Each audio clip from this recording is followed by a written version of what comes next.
Bueno, bienvenidas, bienvenidos compañeros, compañeras del Círculo de Mexicanos en el exterior, en Europa, Círculo de Debate para Mexicanas y Mexicanos en Europa, que organiza pues, el Círculo con esta coordinación internacional.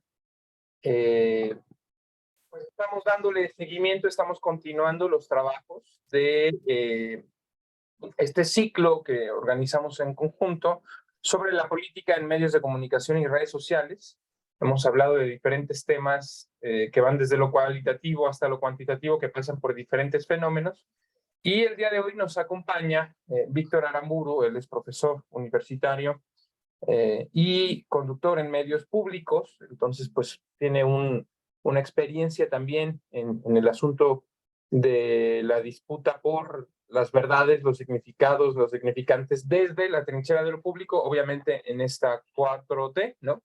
Entonces, pues tiene un panorama muy amplio, desde lo académico hasta lo empírico, y le pedimos y le agradecemos que nos acompañe el día de hoy para hablar de la estrategia de la infodemia y quizá un poco también cómo combatirla, ¿no? Y cómo se perfila esta forma. Bueno, la infodemia es un concepto que nace justo en el sistema de medios públicos. Ya nos contará Víctor, pero es básicamente la forma en que desde México se ha descrito al problema de que los medios privados, las redes sociales manipuladas y otros actores políticos y mediáticos, pues buscan contaminar el debate, la opinión pública con sensaciones, con hechos falsos, con manipulación de verdades a medias para ir orientando y confundiendo a las audiencias. Solamente como introducción y pues démosle la palabra al compañero Víctor. Pues muchas gracias, Rodrigo, por la invitación y muchas gracias pues a los que se conectaron. Pues traigo una presentación breve por donde creo que van las cosas y pues más adelante si quieren pues abrimos el diálogo, ¿no? Entonces, a ver, compartir pantalla. No puedo. Que si me habilitas, Rodrigo, porfa. Ya Ya. te hice host, luego me regresas el hosting. Que no sé cómo se hace eso, pero ahorita me dices. A ver. Bueno, pues aquí empecé con este meme chistoso de esos que le gustan a Rodrigo, de Baudrillard, pues de cómo ha ido cambiando la concepción de los signos, ¿no? Entonces, pues inicialmente creíamos pues que había una correlación entre los signos y la realidad, ¿no? Digo, esto lo digo porque pues ya la infodemia muchas veces es su propio mundo, ¿no? Y ellos se generan su propio mundo y tienen sus propios códigos y sus propios significantes, etcétera, ¿no? Pues una segunda etapa, digo, es un poco cronológico también, de acuerdo con la teoría del signo, pues es que ya más bien se convierte en una distorsión de la realidad. Digo, en el caso de la pintura que aquí lo puse, pues tiene que ver mucho con la influencia también de la invención de la cámara fotográfica, ¿no? Que en algún momento los impresionistas dijeron, bueno, pues ya para qué, o sea, anteriormente la pintura se había caracterizado pues, por tratar de reproducir fielmente la realidad, pero en algún momento dicen, bueno, pues ya hay una cosa que lo hace de manera mecánica, pues vamos a cambiar, ¿no? Y ahí es donde surge el impresionismo, entre otras, ¿no? Ya la tercera etapa, que aquí, bueno, lo ejemplifican con el cubismo, pues básicamente, pues cuestiona ya, ahora sí que al revés, desde el propio signo, qué es la realidad y si siquiera existe, ¿no? Ya una visión un poco más posmoderna, y pues en lo que vamos ahora, que a lo mejor podría entrar ahí la infodemia, aunque en realidad la infodemia pues existe de tiempos inmemoriales, ¿no? O sea, también no es algo nuevo, creo yo. Nada más que pues ahora se hace de manera masiva gracias a las redes sociales, ¿no? Que al final también pues es un arma de doble filo, porque por una parte pues sí, efectivamente permitió romper con el monopolio, duopolio, que vamos a ver más adelante, y eso parcialmente, de la información en México, pero pues ahí siguen, ¿no? Y siguen teniendo poder y siguen teniendo agenda, etcétera. Entonces, Y bueno, pues tienen su mundo. Aquí agarré este estudio de Fundar, no sé si lo conozcan, lo publica más o menos cada año.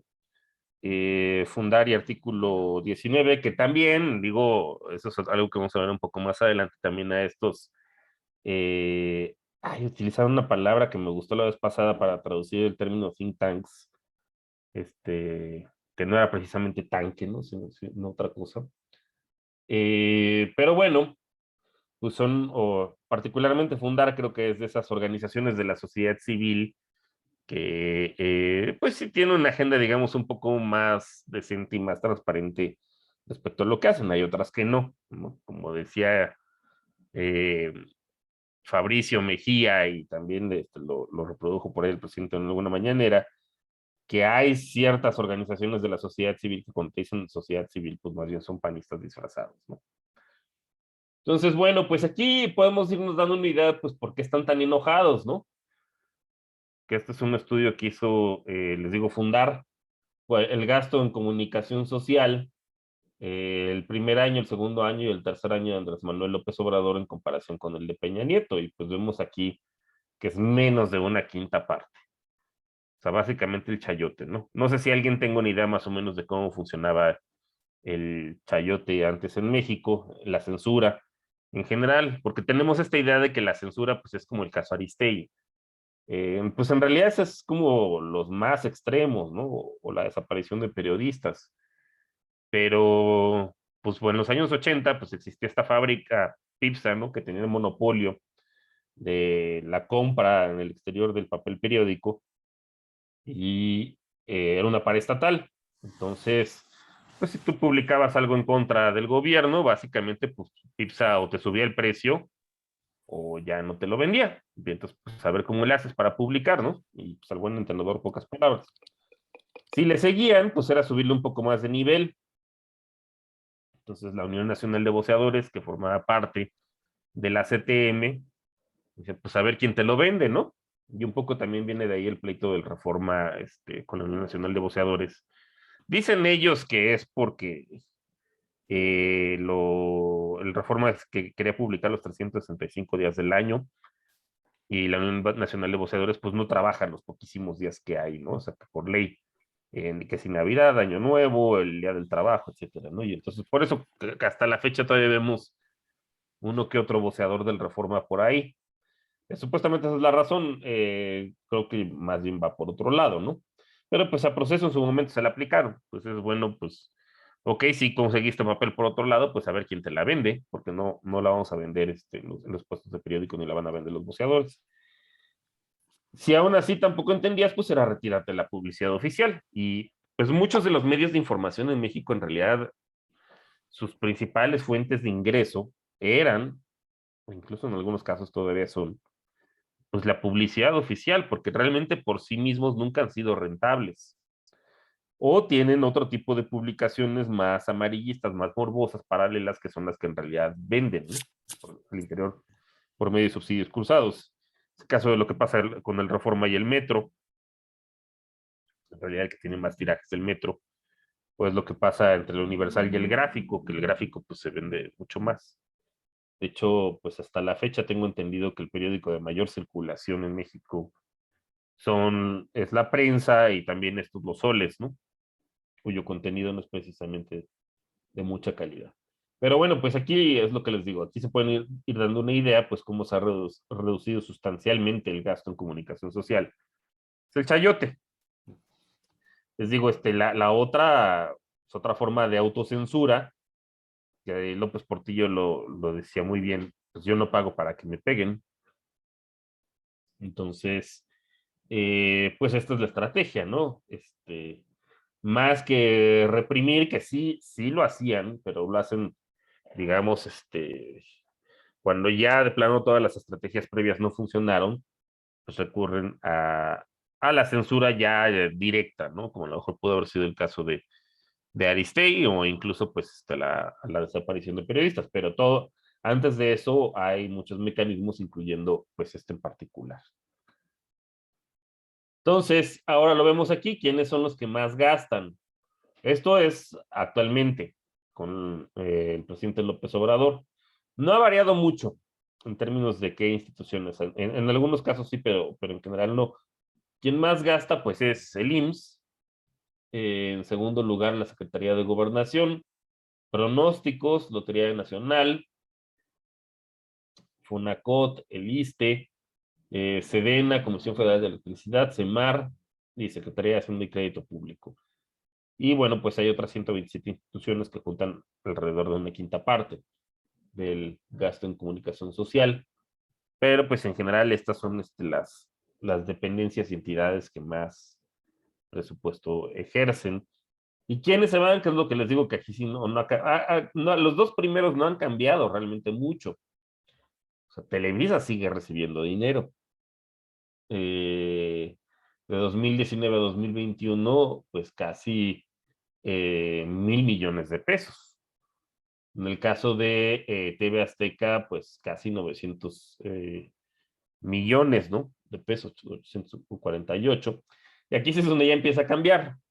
La jornada es el tercer medio, ¿no? Que más recursos ha recibido, casi 700 millones, y digo, claramente no es uno de los periódicos que tiene mayor circulación. Grupo Fórmula, que también se la pasa igual que Telefórmula, ¿no? Donde están personajes deleznables, creo yo, ¿no? Como incluyendo a Chumel Torres, pero también Leonardo Curcio, Enrique Cárdenas, el propio Carlos Loret. ¿Quién más? También está López Dóriga. Vamos, toda la flora y fauna está ahí. Y nótese pues que siguen recibiendo entre Grupo Fórmula y Telefórmula pues unos 500 millones de pesos, poquito más. Milenio, 183 millones. En general, bueno, ya hay un montón de medios que siguen recibiendo pues, 4,000 millones de pesos. Y esta es una de las críticas que por ahí le hace fundar, o sea, que sí se reconoce el tema pues, de que se haya reducido a una quinta parte o menos el gasto, y eso los tiene muy enojados, pero los criterios todavía no son precisamente muy transparentes, ¿no? De cómo se asigna el gasto, y más teniendo en consideración que pues Televisa y TV Azteca han perdido audiencia de manera sustancial, ¿no? Justamente por el auge de las redes sociales, pero todavía esto no se ha expedido, ¿no? Unos lineamientos o una ley que diga, bueno, pues de qué forma se asigna el gasto en comunicación social. Pero bueno, pues aquí se pueden ir dando una idea más o menos también, pues y este es un problema en general, estructural de todo el presupuesto. Una cosa es lo que aprueba el Congreso, la Cámara de Diputados en particular, que es facultad exclusiva aprobar el presupuesto de egresos, y otra cosa es lo que en realidad se terminan de gastando y cómo se adecúan las partidas. Pues, por ejemplo, para 2013, pues casi siempre se aprobaron 6,000 millones de pesos o incluso menos, pero pues a Peña le valía. Hacía adecuaciones y se termina gastando más de 10,000 millones de pesos, como se puede ver ahí cada año, ¿no? Hasta 11,000 millones de pesos. Y esto es porque también es un vacío de derecho. ¿Qué pasa con los subejercicios y los sobreejercicios? En realidad, pues Hacienda puede hacer adecuaciones sin pasar por el Congreso, pues por la Cámara de Diputados, y pues no hay consecuencia alguna. Y eso también se mantiene un poco hasta la fecha. O sea, no hay no ha habido modificaciones a la ley federal de responsabilidad hacendaria, ¿no? Y bueno, pues aquí lo pueden ver en tiempos de los primeros 3 años de Peña Nieto. ¿Quién lo recibía? Pues sí, eran principalmente las televisoras, ¿no? El 35% del presupuesto se fue pues a ese duopolio. Ya no se van las cantidades que se iban anteriormente, pero siguen siendo quienes también reciben una parte importante, ¿no? Siguen siendo los dos primeros. En segundo lugar estaban otros medios, que pues aquí deben entrar medios digitales principalmente, ¿no? Entre otros, radio, también como una quinta parte, medios impresos, periódicos, internet y hasta el cine también, que algunas veces uno llegaba a ver ahí anuncios en el cine también de publicidad oficial. Ya, eso sí ya no se ve. Y bueno, pues aquí está, ¿no? Nuevamente Televisa anteriormente era de los principales beneficiarios del gasto en publicidad oficial. Estudios Azteca, bueno, TV Azteca, Estudios Churubusco Azteca. Después, aquí ya empieza a haber modificaciones, por ejemplo, el Excelsior, que ya no Grupo Imagen, ya no es de los principales beneficiarios, pero sí era de los consentidos al menos en 2015 y 2016 de Peña Nieto, el Universal también en algún momento, Organización Editorial Mexicana de los Vázquez Raña, digo, todos estos tienen nombre y apellido. Grupo Fórmula también ahí vuelve a aparecer, ¿no? Imagen, televisión, Sistema Público de Radiodifusión del Estado Mexicano, que es el SPR, actualmente, pues que es público, pues no recibía mucho, como se puede ver ahí en general. Y bueno, estas son caras muy conocidas, no sé si ustedes reconozcan aquí algunos. Volviendo a este tema de la sociedad civil, muchas veces cuando dicen sociedad civil, pues son panistas disfrazados, ¿no? Pues bueno, digo, no les voy a decir que conozco a varios, pero pues aquí está Luis Carlos Ufraude, ¿no? Que era director del INE, del IFE en su momento, en el fraude de 2006. Edna Jaime, que es directora ejecutiva de México Evalúa, que en mi opinión justo también hacían algunos estudios decentes, pero de un tiempo para acá, pues ahora sí que fuera máscaras, y es muy clara también, ahora sí sus sesgos, ¿no? Que tienen Alejandro Hope o Jope o como se llame, que pues en su momento trabajó en el CISEN con Felipe Calderón. María Amparo Casar, que decir que es mi asesora de tesis, pero del doctorado, fue mi asesora. Pero pues para nadie es un secreto que también, bueno, pues es la cara de Mexicanos contra la Corrupción o Mexicanos a favor de la corrupción y la impunidad. Ella era consejera del CONEVAL, ahorita me acuerdo de su segundo apellido, Belis Melis, pero también, no sé si se acuerdan, en su momento que ella está en la Ibero, que en su momento, durante la pandemia, se publicaron una serie de estudios que en principio la Ibero levantó una encuesta telefónica donde básicamente pintaban un escenario hipercatastrófico, que la pobreza se iba a incrementar en alrededor de 14 puntos porcentuales, etcétera. Pues ella era la coordinadora. Y algo que me llama muy mucho la atención, pues es que además ese estudio lo pagó con CONACYT. La Ibero de haber recibido alrededor de 10 millones de pesos, o quizá un poco más, pues por un estudio que ni le atinó a la realidad, vayan ustedes a saber con qué metodología, y pues para llegar a, o sea, conclusiones alarmistas que además pues no sucedieron, ¿no? Alejandro Poiré, pues exsecretario de Gobernación, el último secretario de Gobernación de Felipe Calderón, ahora el actual director de la Escuela de Gobierno del Tecnológico de Monterrey. Marilena Morera, la presidenta de Causa en Común, de esta organización en teoría, pues que está involucrada en temas de seguridad pública, pero algo que destaca ahí mucho, pues es que el director ejecutivo de esa organización, Polo Teiza, pues era el coordinador de asesores de Genaro García Luna. Carlos Elizondo, también ahora profesor de la Escuela de Gobierno del Tecnológico de Monterrey, pues en su momento fue el representante de México, bueno, director del CIDE, después representante de México, del gobierno de Felipe Calderón ante la Organización para la Cooperación y el Desarrollo Económico, luego de los disque consejero independiente de Pemex, ¿no? Del Consejo de Administración. En fin, vamos, pues es gente que pertenece a esta supuesta organización de la sociedad civil que se llama Signos Vitales, pero pues más bien tienen vínculos muy fuertes, particularmente con la administración de Felipe Calderón. Nada más es cosa de rascarlas tantitos, ¿no? Y el ecosistema de las supuestas organizaciones de la sociedad civil, que aquí es donde vemos pues las caras más conocidas, ¿no? Sí por México, que pues claramente es una organización partidista, de los tres partidos, ¿no? De oposición, sin que entre Movimiento Ciudadano, pero PRI, PAN y PRD. Está este personaje que pues era Gustavo de Hoyos, el, que era presidente de la Coparmex en su momento. México, ¿cómo vamos? Con Sofía Ramírez, que también tienen vínculos muy fuertes hacia, ahí no aparece, pero eh, hacia Alejandro Poiré, ¿no? Tiene muchas colaboraciones. Y bueno, también con Mexicanos contra la Corrupción o a favor de la impunidad. Marilena Morera, que ya se les había comentado, este es el personaje que les digo, Polo Teiza, que fue coordinador de asesores de Genaro García Luna.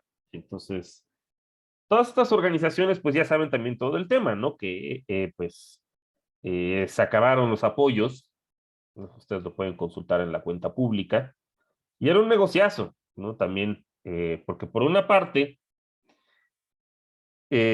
pues las aportaciones que hacían los empresarios, ¿no? Ya se pueden imaginar el papá de Claudio X González, entre otros, ¿no? De los grandes contribuyentes, pues eran deducibles de impuestos. Entonces, lo mismo que pasaba con el CONACYT, con la famosa esta fundación. Entonces, pues estás desde afuera porque no, o sea, formalmente no perteneces al Estado, pero pues en realidad te estás fondeando con recursos públicos, ¿no? O sea, deduciendo.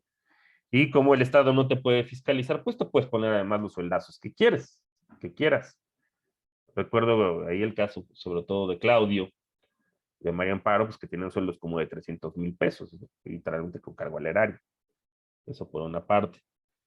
Eh, o vía consultorías, como es el caso de la consultoría de Luis Carlos Ugalde, Integralia Consultores, o grupos de economistas asociados, GEA, donde está Alejandro Job, donde está Federico Reyes Heroles, y su hermano, que pues era el director general de Pemex en tiempos de Felipe Calderón. Y si se fijan sistemáticamente las encuestas de GEA, pues fueron las que hasta Ciro Gómez Leiva acabó pidiendo perdón, ¿no? En su momento, en 2012, porque pues fue de las de peor calidad, por decirlo de alguna forma, cuya distancia pues era muy lejana a lo que en realidad fueron los resultados. Pero les decía el modus operandi, ¿no? Pues se ponen unos sueldotes y además, bueno, pues ellos se arrogan este derecho de decir, bueno, nosotros somos la sociedad civil, ¿no? Entonces tenían derecho de picaporte. Y si uno analiza, por ejemplo, el caso del INCO, este Instituto Mexicano de la Competitividad, que además muchas veces son bien transparentes, ¿eh? Nada más es cosa que uno se mete al directorio y ver quiénes ahí son los que financian, ni siquiera hay que rascarle tanto. En su momento Mario Amparo estuvo en el INCO, en la parte de anticorrupción, como también estuvo Max Kaiser, subsecretario de Responsabilidades Administrativas con Felipe Calderón, y que pues fue muy bueno para encubrir porque nunca sancionó ni inhabilitó a ningún funcionario, digamos, de titular de unidad para arriba, o sea, eso incluye subsecretarios y secretarios, y por supuesto incluyendo a García Luna y a todos sus lugartenientes, ¿no? Sus esbirros, pues también nunca lo sancionó. Eh, pero les decía que el caso del INCO es interesante porque se arrogan el derecho de ser la sociedad civil, y cuando pues fueron las reformas, ¿no? Del Pacto contra México y se le da autonomía a la Comisión Federal de Competencia, pues la anterior directora era la directora de proyectos del INCO. Entonces, no solamente es un tema de que pues es un negocio, o sea, deduces impuestos, te pones unos sueldazos y además clavas a tu gente, ¿no? En supuestos órganos autónomos que supuestamente se crearon para separar el poder político del poder económico y tener una política de competencia. Y pues, ¿cuál? ¿No? En realidad estaban ahí para proteger los intereses, pues, de estos grupos, de estos oligarcas en particular, bueno, y los que ya conocemos, ¿no? El grupo Nexos, de Oligarca Min, de Aguilar Camín, con este par de caciques culturales, ¿no? Enrique Krause Y por el otro lado, el Instituto de la Transición a la Democracia que dirige Woldenberg, pues que también, ahora sí que tiene muchos nexos conexos, ¿no? Valga la redundancia. Y algunos otros personajes, ¿no? Enrique Cárdenas, que en su momento pues quiso ser candidato hasta por Moreno, pero no lo fue para el gobierno de Puebla, entre otros. Entonces, esta es otra parte desde donde se genera la infodemia, ¿no? Porque muchos de estos supuestos think tanks, pues nada más es cosa de ver tantitos a los nexos, de dónde vienen ellos y qué es lo que publican, pues para darnos una idea más o menos de qué tipo de intereses pues favorecen, ¿no? Y además, pues sesgando mucho, pero son los que aparecen más en los medios, los que sus publicaciones, vamos, son de las que más ruido hacen, ¿no? El famoso círculo rojo, pero han perdido influencia. Entonces, ¿hacia dónde están llevando la influencia? Pues hacia afuera, y son los que contribuyen, pues creo yo, en mayor medida a la infodemia. Por ejemplo, yo nada más me di a la tarea de revisar este caso, ¿no? De México Evalúa.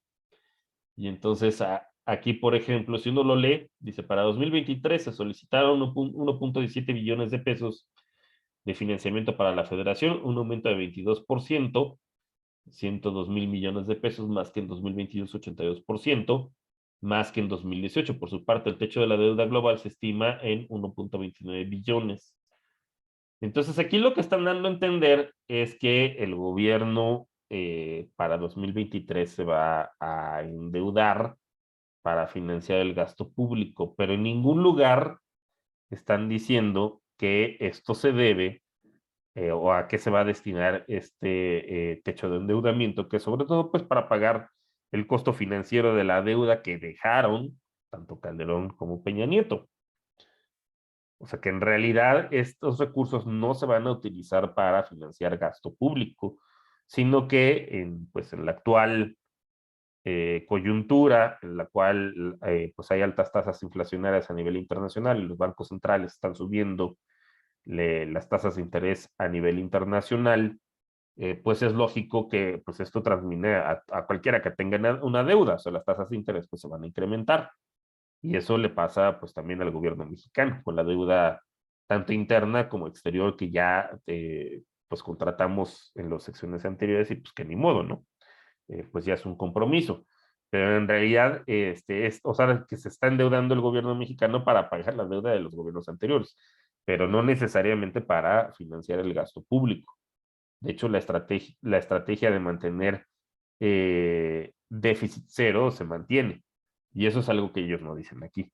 Entonces hay formas de comunicar. Otra que les encontré también, digo, ya hacen este tipo de cosas, ¿no? O sea, descontextualizar o decir verdades a medias, sin decirlo. Esta es otra que también es clarísima, ¿no?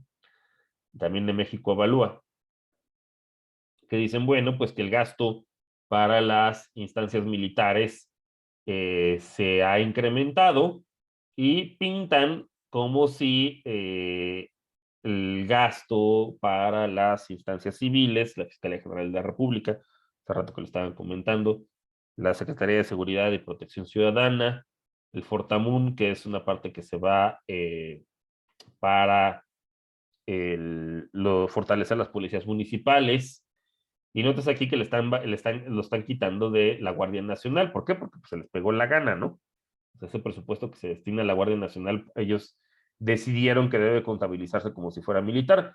Pero al margen incluso de eso, mientras que aquí claramente a la Policía Federal de García Luna sí la consideraban civil, ¿no? Pero al margen de eso, algo que aquí se les escapa, y que también se les escapa y de manera deliberada, porque tontos no son, eh, es que, pues en la parte civil, en primera instancia, eh, combatir delitos como los homicidios, los robos a casa habitación, robos de vehículos, secuestros, extorsiones, todos esos son delitos del fuero común. ¿Qué quiere decir esto? Que en primera instancia corresponde a las fiscalías de las entidades federativas y a sus secretarías de seguridad pública que dependen de los gobernadores, no las fiscalías, que a la mayoría son autónomas, se supone. Les compete a ellos en primera instancia combatir y prevenir este tipo de crímenes, de este tipo de delitos, los delitos del fuero común. Entonces, pues deberían sumar un análisis serio, lo que debería hacer sería sumar de cuánto están destinando a sus policías estatales, a sus policías municipales, a sus fiscalías, a fortalecer las capacidades de estas fiscalías mediante peritos, etcétera. Ya es algo que claramente no están haciendo aquí. Y habría que preguntar si en realidad los gobiernos de las entidades federativas están cumpliendo con la parte que les corresponde, si realmente, o si dependían por otra parte, pues de los subsidios de la federación, que realmente pues, no sabemos realmente a qué se iban, ¿no? Digo, incluso aquí también debería estar, por ejemplo, que no lo comentan aquí, pues el FASP, ¿no? El fondo que pertenece al ramo 33, el Fondo de Aportaciones para la Seguridad Pública, que se va tanto a las entidades federativas como a los gobiernos municipales. Entonces, esto es básicamente cómo generar algo que parece técnico, pero que en realidad no lo es. Bueno, y el caso de la dentista, que ya es de los más patéticos, ¿no? Desacreditando todo el esfuerzo de vacunación, dando a entender que pues las vacunas CanSino y la Sputnik, por el hecho de ser simplemente chinas o ser rusas, pues no tienen la misma efectividad. Y pues, ¿qué fue lo que pasó? Pues que sí, o sea, en 19 de mayo de 2022, la OMS la incluyó dentro de las listas, la Organización Mundial de la Salud, dentro de la lista, pues de vacunas. Digo, la OMS no autoriza vacunas, pero digamos que han pasado una prueba de tercera etapa y por tanto su uso es recomendable, ¿no? Pero pues tenemos a esta señora, que a mí me han contado gente que trabaja en la UNAM, que ese es todo otro tema también, la captura de instituciones, particularmente de educación superior como la UNAM, el CIDE, entre otras. Es que la señora dirige un laboratorio de investigación en microbiología oral, o sea, no, nada que ver con epidemiología, ni con cuestiones de virus, y pues que hace años que no se para ahí, ¿no? O sea, porque como ya tiene definitividad, pues es prácticamente una eh, inamovilidad, ¿no? Ya no se le puede hacer nada, y entonces pues más bien se dedica a esparcir infodemia, ¿no? Que se volvió muy famosa. La doctora en ciencias médicas microbiológicas orales, Lorian. Y este otro personajazo, ¿no? No sé si lo ubican también, Max Kaiser, que ahora se vende como, bueno, ahí decía presidente de la Comisión Anticorrupción de Coparmex, creador de Ciudadanía y no sé qué tanta cosa, pero pues es cosa de rascarles un poquito. Este señor fue subsecretario de Responsabilidades Administrativas con Felipe Calderón. Les digo, tiene un antecedente pues porque esa también es otra clásica estrategia de esta gente, cuando estaban en el poder. Decía abrir los expedientes de investigación justamente y armarlos tan mal hechos, pues que cualquier juez los fuera a exonerar, ¿no? Porque fue falta de elementos y archivar en su caso el procedimiento o de decir de plano la investigación está muy mal hecha. ¿Y esto con qué fin? Pues acuérdense que nadie puede ser juzgado por la misma causa dos veces, ¿no? Entonces, pues esta era un poco la estrategia de esta persona, que justo en la tesis de doctorado, pues lo que me dediqué a demostrar es la simulación, volviendo al inicial, pues que básicamente nunca sancionó a ningún funcionario público de alto nivel, digamos, de titular de unidad, subsecretario, secretario, ya sea que lo haya destituido o que lo haya inhabilitado. Y dijo, si uno piensa en Genaro García Luna, pues es lo mínimo que debieron haber hecho a él y a sus lugartenientes, ¿no? Pero pues esta persona se hacía de la vista gorda y ahora lo vemos ahí vociferando y en la Coparmex, ¿no? Y esto en la revista Dices, también depende de la Coparmex, pues haciéndose uno de los adalides de la lucha contra anticorrupción, etcétera, pues cuando en realidad está más para allá que para acá, ¿no? Y bueno, les puse este video porque, bueno, les quiero poner este video que si vieron, pues la semana pasada, justo también estuvo muy llena de infodemia,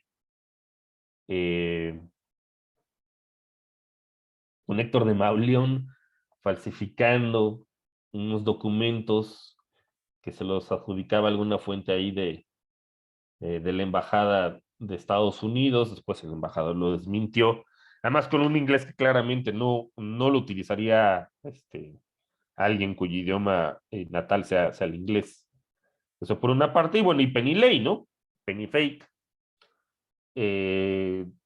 dando a conocer la parte no testada de los documentos, que en realidad no aportaban nada a lo que ya había comentado el subsecretario Encinas, dado a conocer en el informe anterior, sino simplemente pues abonando al morbo como parte de la infodemia. Entonces aquí les quiero poner este video porque creo que Violeta Vázquez Rojas lo explica muy bien, justamente. A ver, déjenme. Y esto ya sería para terminar. ¿Dónde está? Controles de reunión. Aquí, dejar de compartir. ¿Lo están viendo? Bueno, si no, entonces me lo voy a poner otra vez. No, ahí dejaste de compartir. Va de nuevo. Ahí está. Hay que ponerle compartir audio, ¿verdad? Sí, ¿Cómo se hace eso? Porque papá. A ver, dale play y vemos si lo estás compartiendo el audio. A ver. No, A ver, ¿ya? no.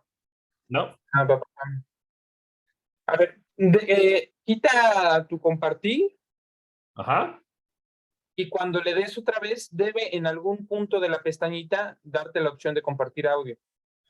Ah, ya lo vi. Sí, justo. Creo que dice share audio screen o algo así. Sí. A ver, Maldonado, y les leo. Hola, ¿qué tal? Bienvenidas y bienvenidos a esta videocolumna de Sin embargo. Mi nombre es Violeta Vázquez Rojas Maldonado y les leo el texto que publico el lunes 26 de septiembre de 2022. Se llama Periodismo del Desprecio. El 19 de septiembre, Héctor de Mauleón dio a conocer en su columna de El Universal 2 cables que, según afirmó, habían sido enviados por el embajador Ken Salazar a varias dependencias estadounidenses. En el primero, el emisario se refiere a 2 elementos de la Marina desaparecidos hace unos meses junto con el operador financiero del Cártel del Noreste, Gerardo Vázquez Barrera, y advierte que habían sido comisionados por el senador José Narro Céspedes para transferir dinero del narcotráfico, con el que se financiaría la campaña de Morena en el Estado de México en 2023. El segundo de los cables reporta el hallazgo de una cuenta multimillonaria en las Islas Vírgenes Británicas a nombre de Vázquez Barrera.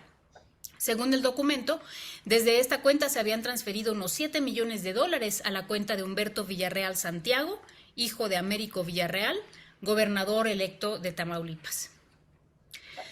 No le extrañó al periodista que los supuestos cables, que se pueden consultar al final de su columna, muestren muy claros errores de redacción, como el uso de artículos donde en inglés no suelen usarse, un error típico de hablantes de español cuando redactan en ese idioma. The Mexican Authorities o The Drug Trafficking. El uso de un acento en lugar de un apóstrofo, también común cuando se escribe desde un teclado en español. O frases mal formuladas, como cuando dice que la DEA está investigando all those related to this strange case. Un fraseo poco esperable de alguien que pasó un examen diplomático en los Estados Unidos. No se necesita ser un experto para notar estos detalles, que no saltaron a la vista del periodista. Por el contrario, dio los cables por buenos y los hizo públicos como apoyo documental para la narración que pretende invalidar la elección a la gubernatura de Tamaulipas, bajo el alegato de que la campaña del gobernador electo estuvo financiada por el narcotráfico. Al día siguiente de la publicación de la columna, Ken Salazar, a pregunta expresa de algún reportero desde un evento en Oaxaca, desmintió los cables de manera tajante. Cito: esos cables no son de los Estados Unidos, punto. El 21 de septiembre, de Mauleón publicó una especie de disculpa. Primero, descarga la responsabilidad en su fuente, que le había garantizado que los cables eran auténticos. Después, acata la respuesta del embajador, no sin antes considerarla insuficiente, y enuncia una excusa descafeinada en la que baraja la posibilidad de haber sido engañado.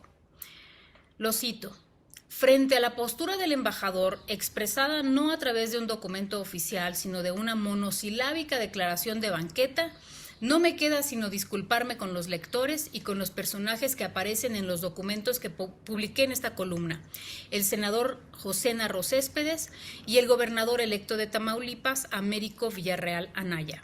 Me equivoqué, me engañaron, ya se verá. Fin de la cita.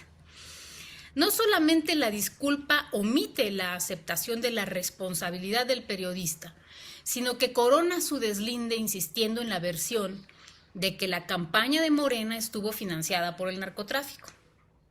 Otra vez lo cito: creo, sin embargo, que nada de esto retira las sospechas sobre financiamiento ilícito, ni mueve un centímetro el laberinto de contradicciones en que ambos políticos han incurrido con respecto al tema. Fin de la cita. Un principio bien conocido en la dinámica del discurso es que los enunciados alteran el contexto en el que aparecen, por el simple hecho de enunciarse. Una vez que algo se dice, el contexto ya no es el mismo, pues el enunciado añade un nuevo estado de información. Ahora sabemos algo que antes no sabíamos. Y en este caso concreto, lo que sabemos es que de Mauleón introdujo en la conversación pública unos documentos apócrifos. Esto no se puede simplemente considerar un error para luego retirar lo dicho y regresar, como pretende de Mauleón, a las cosas como estaban. Ahora, a la narrativa que pretende inculpar a Américo Villarreal se debe agregar la información de que alguien, seguramente en colusión con otros más, mintió y falsificó documentos para sostener la versión incriminatoria hacia el gobernador electo. No es la primera vez que de Mauleón se ve obligado a disculparse por mentir.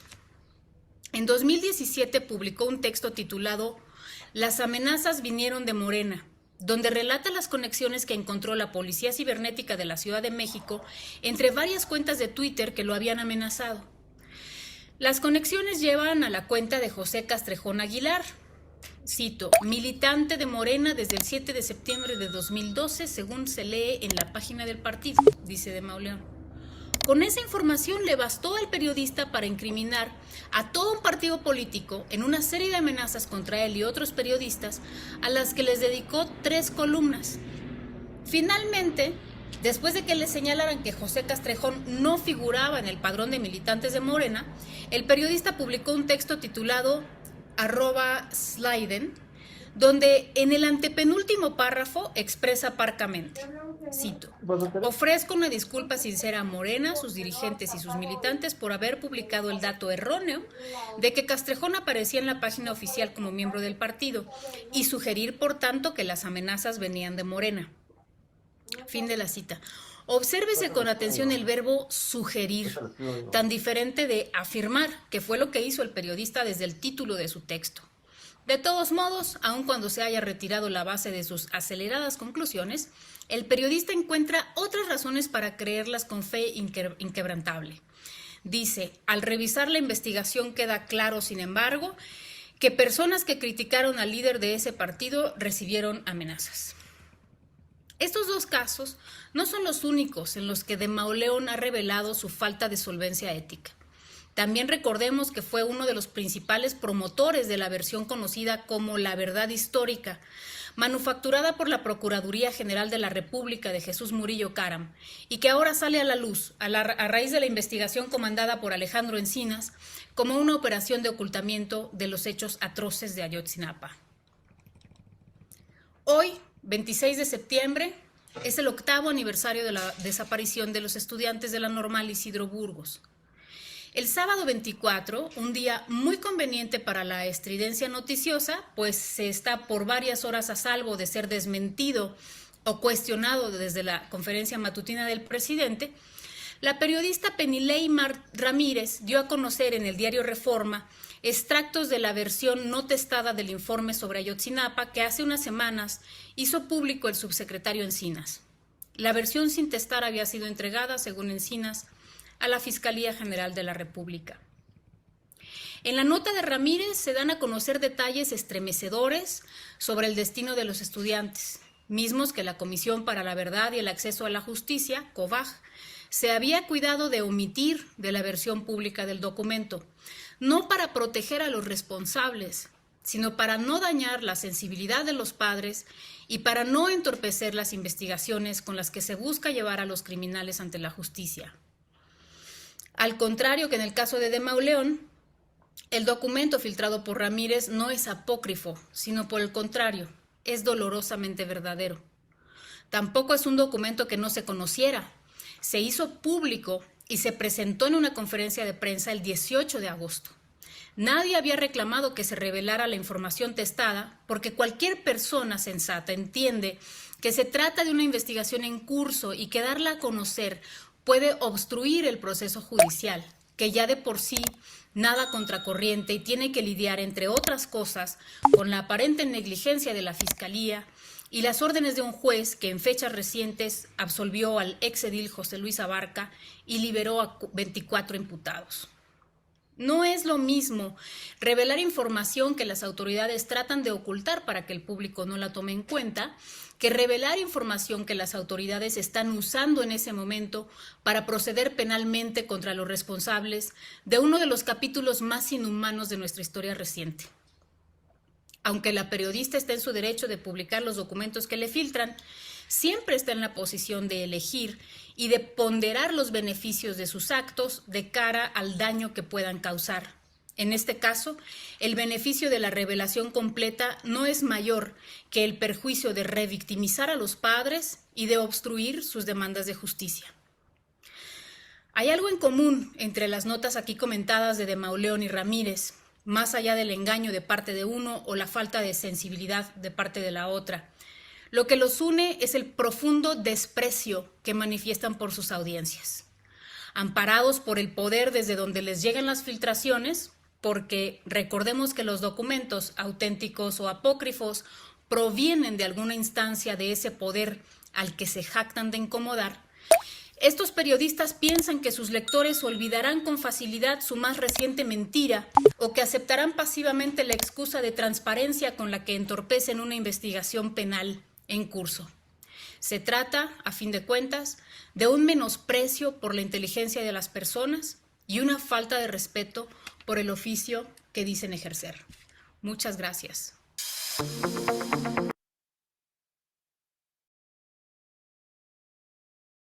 Bueno, pues les puse a manera de ejemplo porque hubo un par de estos dos pues dos también infodemias de la semana pasada que hubo, ¿no? O sea, por una parte con Héctor de Mauleón y por otro lado con Penny Ley. Y bueno, algo que ya no les terminé de comentar aquí,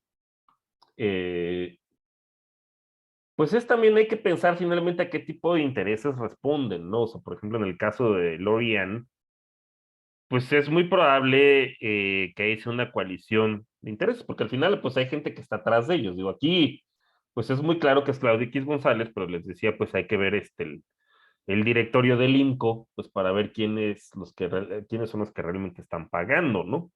Y entonces vemos ahí nombres como Valentín Díaz Morodo, en su momento de la Corona, ¿no? De la cervecería, entre otros, porque pues esto se enmarca en un contexto en el cual pues se han eliminado las condonaciones fiscales y muchos incentivos que recibían pues varios de los oligarcas mexicanos y que eso se ha acabado. Y también pues considerando que varios de estos periodistas, pues los medios para los que trabajan ya no reciben por una parte publicidad oficial, pues tienen que obtener de algún otro lado esos recursos y es muy probable pues que recurran a los grandes oligarcas, al igual que estos supuestos tanques de información, ¿no? O think tanks, es muy probable pues que de por sí fueron creados por oligarcas para influir en la política pública y crear esta serie de órganos autónomos en los cuales pudieran mantener de manera transeccional las políticas y dejar a su gente, como es el caso del INE, que finalmente pues Lorenzo Córdoba y Ciro Murayama llegaron ahí con una correlación de fuerzas muy diferentes y sin embargo siguen teniendo influencia pues con una economía política que ya cambió. Entonces es un poco también la lógica que está detrás de los llamados así órganos autónomos. Autónomos depende de quién, pero seguramente autónomos del pueblo, ¿no? Y de los electores, pero no así de sus verdaderos patrones, de los oligarcas. Entonces, pues también eso, o sea, finalmente estas son las caras visibles, ¿no?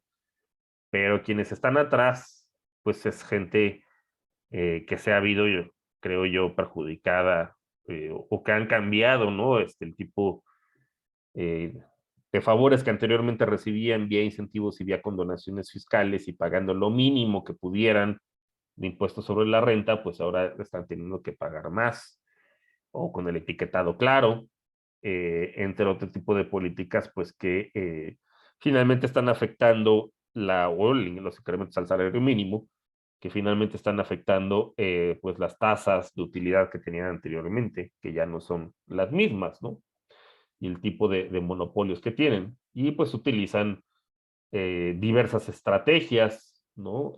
Para generar infodemia, enrarecer el ambiente, avanzar sus intereses, y pues estas son algunas de las caras visibles, entre otras, ¿no? Porque hay muchos negocios por varios lados que pues seguramente están cambiando y digo, en el tema de las vacunas, ¿no? Simplemente el hecho pues, que las grandes farmacéuticas de siempre no se llevaran todos los contratos, sino que el gobierno mexicano se hubiera abastecido pues de vacunas de China, de Rusia, y ahora está toda la discusión, ¿no? Que sigue diciendo la dentista que se compraron vacunas a Cuba, y entonces pues apelan a esa desinformación para seguramente avanzar los intereses de algunas otras. Entonces pues también, digo, finalmente ellos son los que dan la cara, pero pues hay que preguntar y quién está realmente atrás de ellos, y pues seguramente va por este otro lado.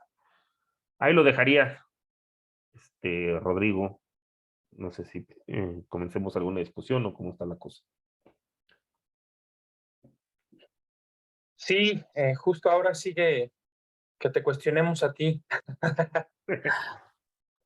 No, pues primero que nada, gracias, Víctor, por esta exposición. Creo que es bien importante cómo, bueno, además, primero le das un fundamento teórico, ¿no? Digamos, de la teoría del signo, y después vas y desnudas esta construcción de narrativas, de posicionamientos que parecen neutrales o partidos de cierta objetividad o de cierta posición de autoridad moral, política, académica, pero que sí con este método, ¿no? De seguir el dinero que tú nos pones sobre la mesa, si lo analizamos con esta forma, si vemos los grupos en donde se mueven, las instituciones que tienen cooptadas, las fuentes de su financiamiento, pues podemos ir entendiendo sus posiciones en la coyuntura, que es una tarea difícil porque digamos, no solo se caracterizan por criticar, sino que dentro de su crítica están los intereses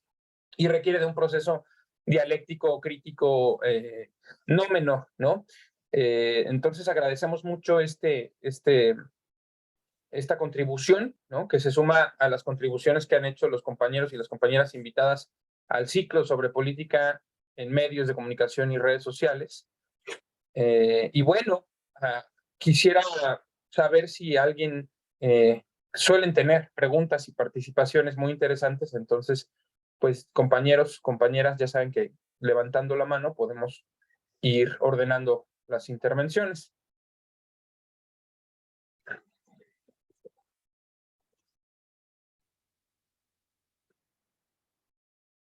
David, Sergio, Andrés, ¿no hay preguntas?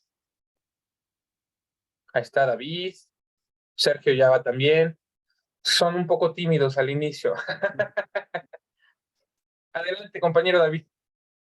Muchas gracias. También me sumo a la felicitación. Está muy bueno la relación que has presentado de cómo están las redes, ¿no? Y las influencias me parece muy esclarecedor. Y también, bueno, nosotros desde nuestra perspectiva fuera de México también estamos haciendo el intento como de rastrear y encontrar estas conexiones, ¿no? Entre el interior y el exterior. Por lo que yo entendí, tú dime si es así, esto que está siendo como el origen, ¿no? Esta red que es el origen de estas infodemias y de muchas otras cosas feas también, me parece que está como basado muy en lo local, ¿no? Muy interés local. Mi pregunta sería, ¿tú identificas algún otro componente, algún otro juego, algún otro medio, ¿no? Algún otro oligarca, ¿no? Tal vez, ubicado fuera también de este círculo que a mí me pareció que es más local, más nacional, y si es así, pues, ¿qué sería, no? Gracias. Tienen vínculos transnacionales, o sea, eso claramente, sí, sí, definitivamente, ¿no? O sea, por ejemplo, digo, esto es una parte, pero si uno lo piensa, por ejemplo, en los Oxxos, que es EMSA básicamente, el tipo de electricidad, pues donde la compran, ¿no? O sea, toda la infodemia que hubo alrededor de la reforma energética, pues es con Iberdrola. O sea, si expandimos un poquito más el círculo hacia afuera. Y esa es también otra, ¿no? O sea, que otro caso digno de estudio, de decir, bueno, pues es que el gobierno está en contra de las energías limpias, porque nosotros tenemos un parque, ¿no? El famoso de la Ventosa, que pues justamente está en la Ventosa, Oaxaca. Pero pues la electricidad es un fluido, ¿no? Y entonces lo que busca es la distancia más corta. Entonces no me vengan que el Parque de la Ventosa en Oaxaca o el de la Rumorosa en Baja California me está iluminando el Oxxo que está aquí en la esquina de mi casa, ¿no? O sea, eso físicamente es imposible.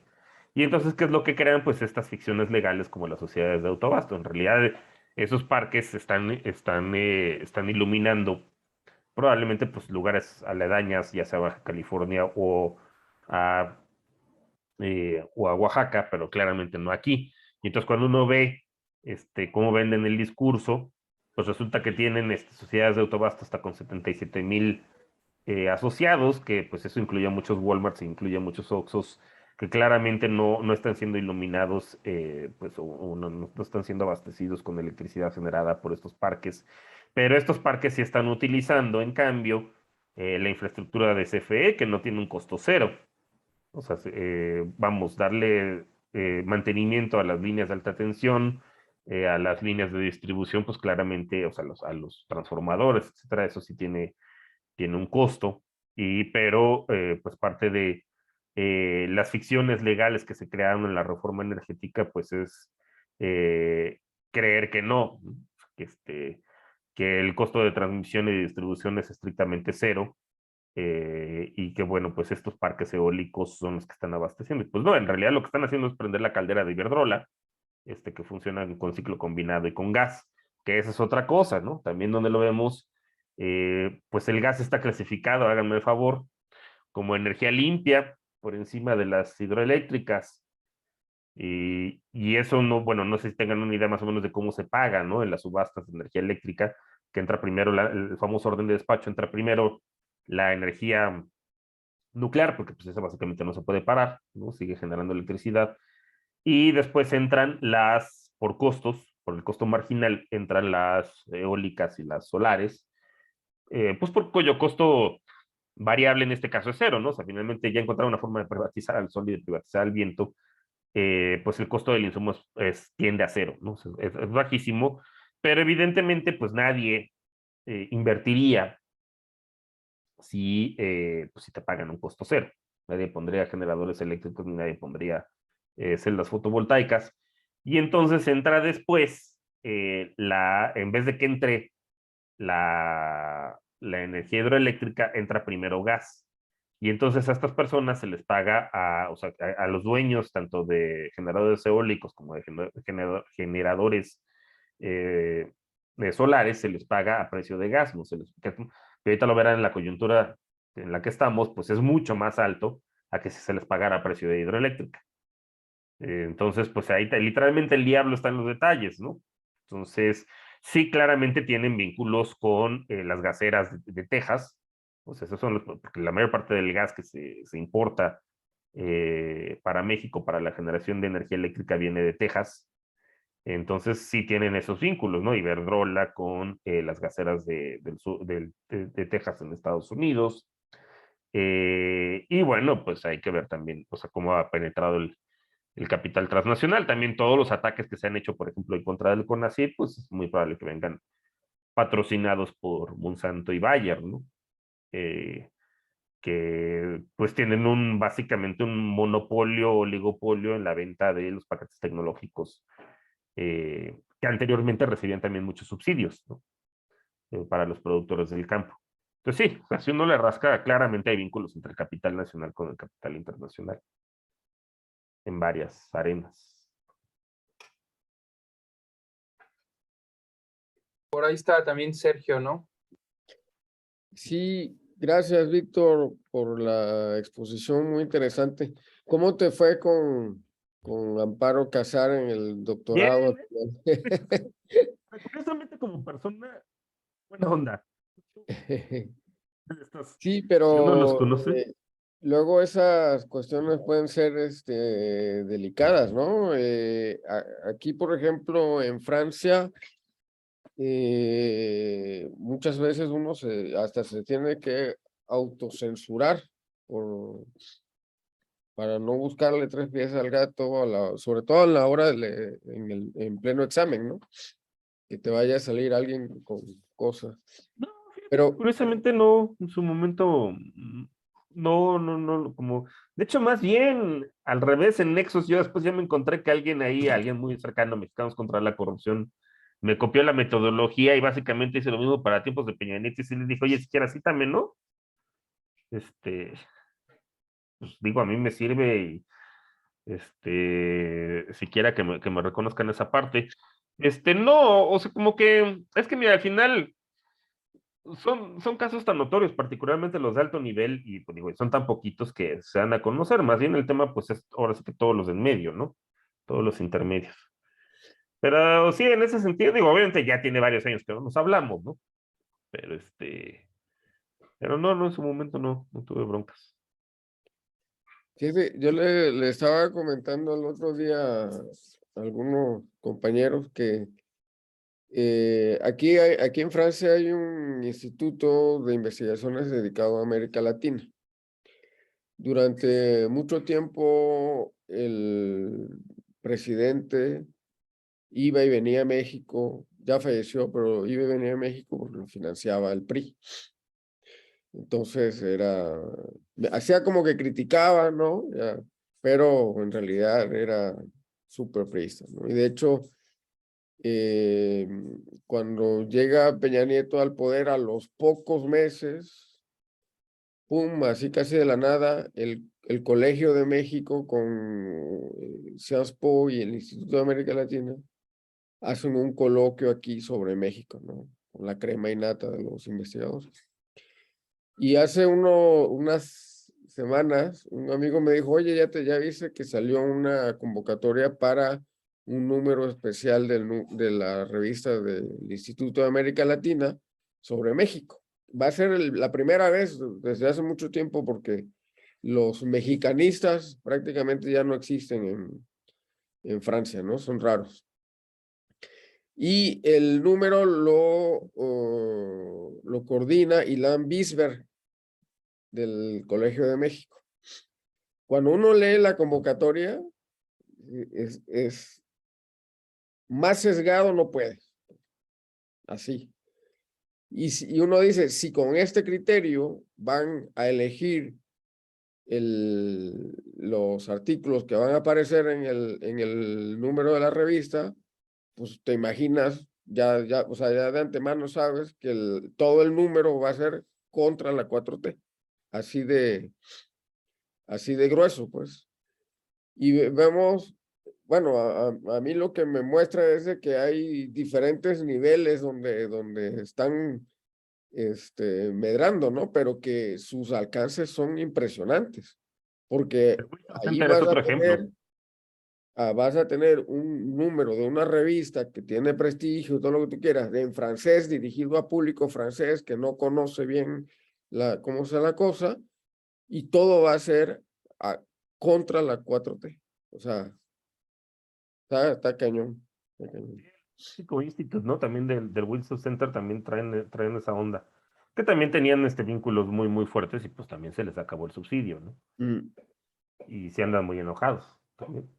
¿Qué decir? O sea, mira, ahorita ya es como muy evidente sus sesgos. Creo que antes no eran tan tañeros en ese sentido.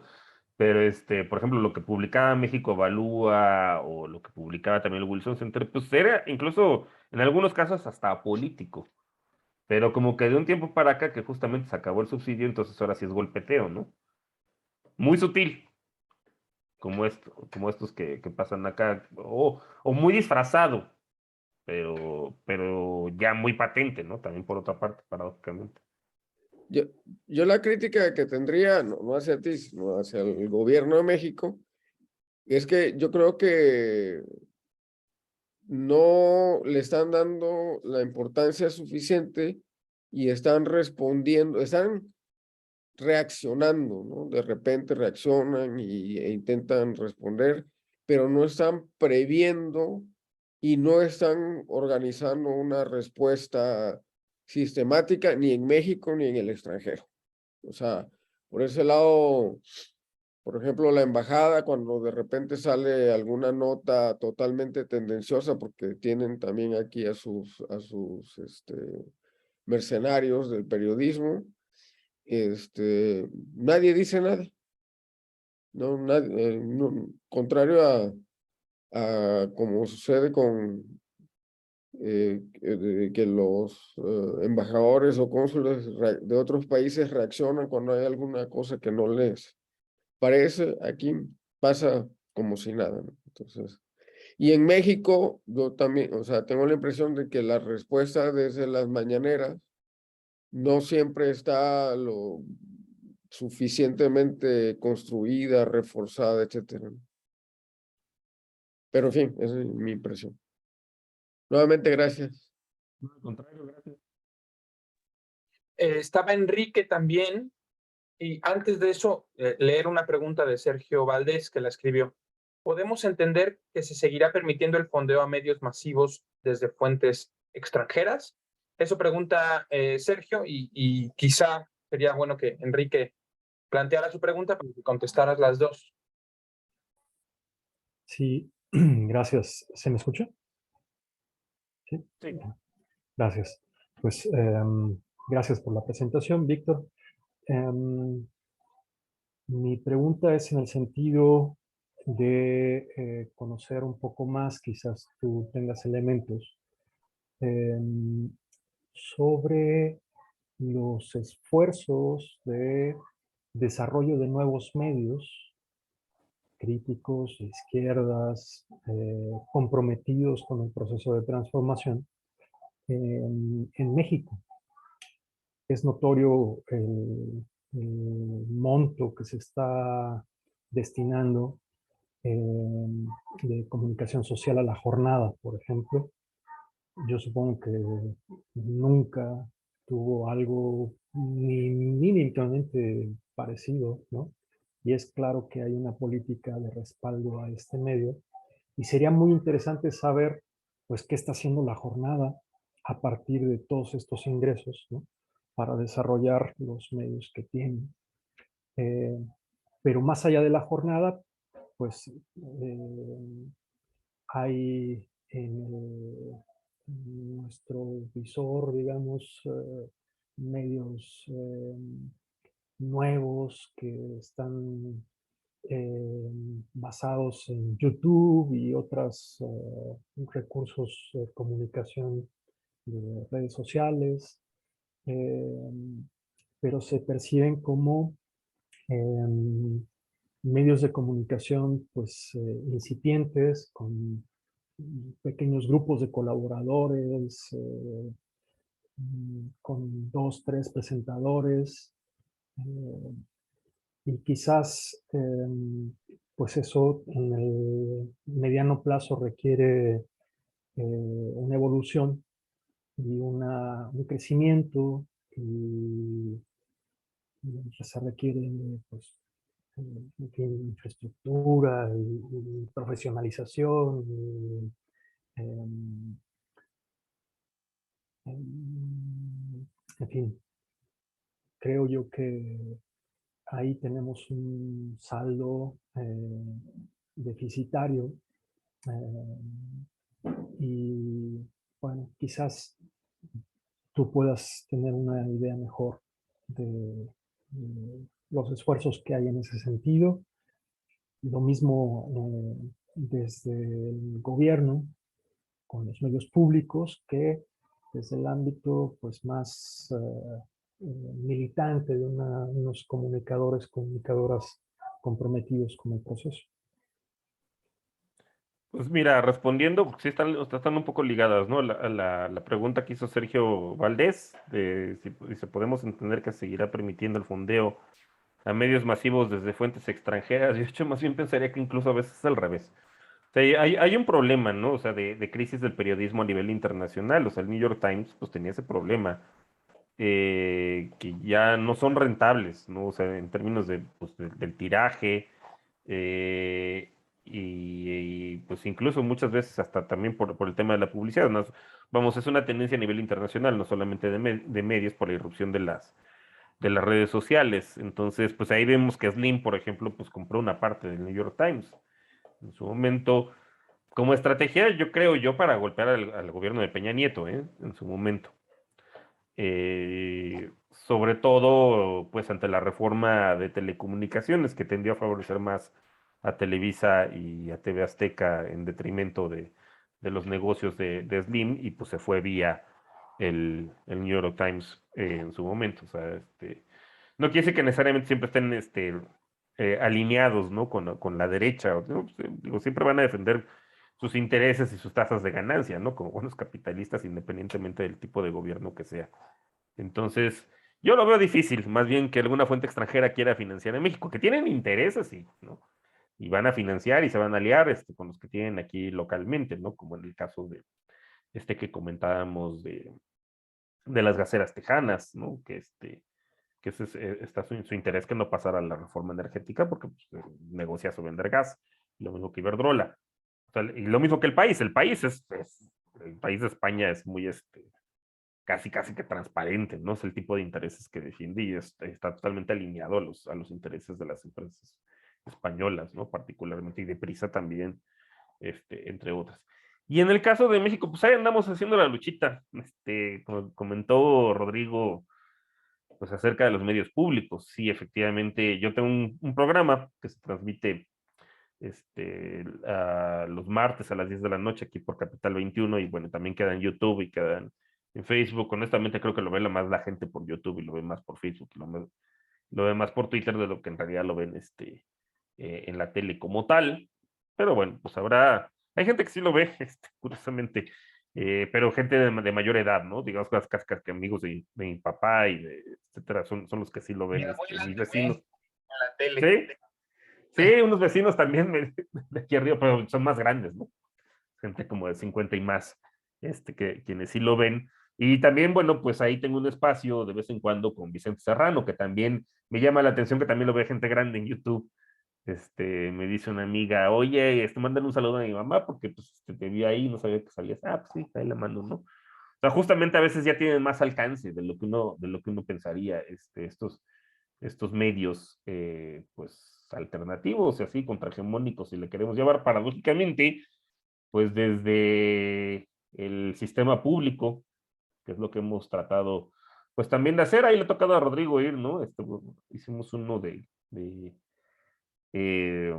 populismo, precisamente, pues para que no sean los mismos personajes de siempre, de la hora de opinar. Sí, dice Sergio, luego nos invitas, claro, sí, mándenme ahí sus temas que manejan, porque eso me sirve bastante, y podemos ahí coordinar alguna entrevista, alguna cosa de ese estilo. Pues justamente, ¿no? O sea, de entrada presentar caras nuevas, ya no los Castañedas, que además saben de todo, ¿no? A mí me impresiona cómo esa gente son como polímatas renacentistas, ¿no? O sea, un día te pueden hablar de Yotzinapa y también te pueden hablar de energía y te pueden hablar de todo. O los nuevos, ¿no? La nueva generación de Gibrani, de Pauleta, Sofía, Paula Sofista, también, ¿no? De los opinólogos, pues aquí les tratamos de hacer contrapeso, pero bueno, justamente pues llevando verdaderos especialistas, en los temas, ¿no? O sea, no todólogos, porque pues nadie es todólogo. Y justamente pues que den a conocer este tipo de intereses que puede haber atrás, más velados. Y bueno, pues creo que el tema está más bien en las redes sociales, porque, y ahora honestamente si a mí me dicen, digo, fuera más allá de los tiempos oficiales, creo que es algo que se debería aprovechar mejor. Pues sí, yo sí soy de la idea que a Televisa y a TV Azteca pues se les debería reducir. O sea, sí, mediante unos lineamientos quizá más claros que digas cómo se va a asignar la publicidad oficial, y mediante una ley, pues ya irles cortando, ¿no? El cordón umbilical, que digo, sí se ha reducido, pero se puede reducir creo que más, ¿no? Dice aquí un ejemplo del fondeo vía USA hacia ONGs que tienen. Sí, exactamente. Pues en el caso de Mexicanos contra la Corrupción. En algunos casos, sí, claramente, estas organizaciones son como que la cara, buena onda, ¿no? Del intervencionismo. O sea, al menos no llegan y te bombardean de manera directa, pero sí, claramente avanzan, ciertos intereses. Digo, ahí también yo pondré el otro lado de la moneda. O sea, la verdad es que también hay que reconocerlo, cierto financiamiento que también ha salido de USAID. No todos se quedan Mexicanos contra la corrupción, también se ha ido a otras organizaciones, creo yo, con causas más legítimas, ¿no? Particularmente en la reforma judicial. O sea, sí, ahora sí que hay de todo ahí. Pero sí, es una forma también, claramente, pues, de intervenir, ¿no? Y de apoyar a determinados grupos por encima de otros. Y bueno, pues eso sería mi respuesta. Pues, salvo que haya algún otro comentario, también para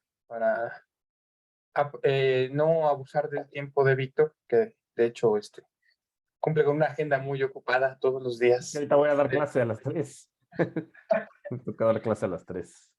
Pues para que vaya a hacerse su cafecito o hacerse un snack o algo antes de su clase, pues solamente queda despedir esta sesión, recordar que después va a estar disponible en YouTube para quienes no se pudieron conectar, para quienes están siguiendo el ciclo por YouTube o por las redes sociales. Bueno, vamos a estar continuando con estas sesiones. La siguiente se dará el jueves 20 de octubre. El control de la palabra escrita en medios editoriales con Sergio Ábalos, que está aquí en el círculo y que va a exponer ese tema. Y pues agradecerles a todos, a todas la presencia, la participación y pues en especial hoy a Víctor, que por cierto, podrías hacer mejor de nuevo para guardar la grabación. ¿Cómo? Si le das clic a los 3 puntitos de mi icono, ahí le pones make host o name host o una cosa así. Para... ya. A ver, espérame. ¿Cómo le hago? ¿Dónde está aquí?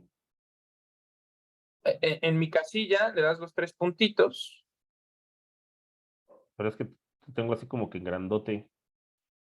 A ver. Ya, ahora sí. Y de aquí. Name Hacer host. anfitrión, ¿no? Ya, sí. Ándale. Listo. Perfecto. Así ya puedo guardar la grabación. Pues muchas gracias, Víctor, y muchas gracias, compañeras, compañeros. Nos vemos el jueves 20 de octubre y estamos en contacto. Gracias, mucho gusto. Bye.